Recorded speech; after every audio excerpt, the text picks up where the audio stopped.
کہ آج یہاں جو لوگ جمع ہوئے ہیں، یہ پاکستانی جو جمع ہوئے ہیں، ایک آواز، ایک جذبے اور ایک نعرہ لے کر آئے ہیں کہ ہم اپنی افواج کے ساتھ ہیں، ہم افواج پاکستان کے ساتھ ہیں، سینے سے سینہ ملا کر سیسا پلائی ہوئی دیوار کی طرح متحد ہیں۔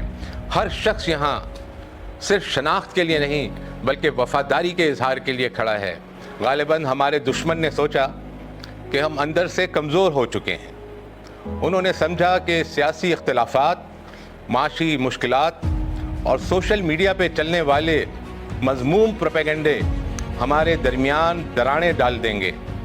انہوں نے سمجھا کہ ہمیں توڑنا آسان ہو گیا ہے، مگر وہ یہ بھول گئے کہ یہ پاکستان ہے، یہ وہ سرزمین ہے جہاں ہر شخص اپنی جان دینے کو تیار ہے، مگر وطن کا پرچم جھکنے نہیں دیتا۔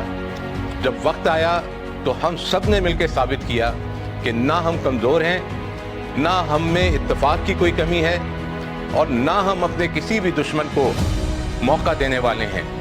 جب ہماری فوج نے دشمن کے ارادوں کو توڑ کر رکھ دیا، جب ہر پاکستانی نے ایک آواز میں کہا میری پہچان پاکستان، تو دنیا حیران رہ گئی کہ یہ وہی قوم ہے جسے وہ ٹوٹا ہوا سمجھ رہے تھے۔ یہ فوج کسی الائنس، کسی سپر پاور کی محتاج نہیں، یہ فوج صرف اللہ پہ بھروسہ کرتی ہے اور اپنی قوم کی دعاؤں پہ یقین رکھتی ہے۔ ہمیں اچھی طرح یاد ہے 2019 کا واقعہ، بہت اچھی طرح یاد ہے، جب انڈیا نے پاکستان کی فضاؤں میں داخل ہونے کی کوشش کی۔ ہماری افواج نے نہ صرف ان کا جہاز گرایا بلکہ پوری دنیا کو پیغام دیا کہ ہم پاکستانی ہیں۔ مودی نے اس وقت کہا اگر رافیل ہوتے تو ہم جیت جاتے۔ میرے دوستوں، بھائیوں، بہنوں، پاکستانی قوم کو میں بتانا چاہتا ہوں کہ آج ان کے پاس رافیل بھی ہیں، لیکن کیا حاصل ہوا؟ کچھ بھی نہیں۔ ہماری فوج کی صلاحیت، ان کا ارادہ، ان کی پروفیشنل ٹریننگ اور سب سے بڑھ کر ان کا ایمانی تعلق وہ اصلی قوت ہے جو کسی بھی ٹیکنالوجی پہ بھاری ہے۔ میں دنیا کو یہ بتانا چاہتا ہوں کہ دنیا یہ نہ بھولے کہ پاکستان خود دہشت گردی کا شکار رہا ہے۔ ہم نے 80,000 سے زیادہ قربانیاں دے کر اس مینس سے چھٹکارا پایا ہے۔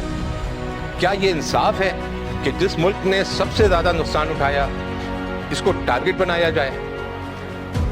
میرے عظیم سپاہیوں، آپ تنہا نہیں ہیں، ہر پاکستانی آپ کے ساتھ ہے۔ آپ کے ہر قدم پر 24 کروڑ دل دھڑک رہے ہیں۔ ہماری افواج، چاہے وہ زمین پر ہو، آرمی ہو، فضائیہ ہو، ایئر فورس ہو یا سمندر میں نیوی ہو، سب ایک ایک سپاہی شہادت کے جذبے سے سرشار ہو کر وطن عزیز کا دفاع کرتا ہے، ہر پاکستانی کے لیے ڈھال بن کر کھڑا ہوتا ہے۔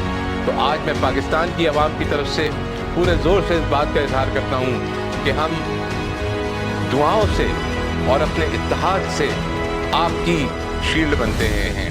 آپ تنہا نہیں، آپ کے ساتھ عوام ہے، اور انشاءاللہ تعالی کوئی سازش، کوئی مضمون سازش جو ہے وہ آپ کو، افواج کو اور پاکستان کے عوام کے درمیان کوئی فاصلہ پیدا نہیں کر سکتی۔ پاکستان زندہ باد، افواج پاکستان پائندہ باد، میری پہچان پاکستان۔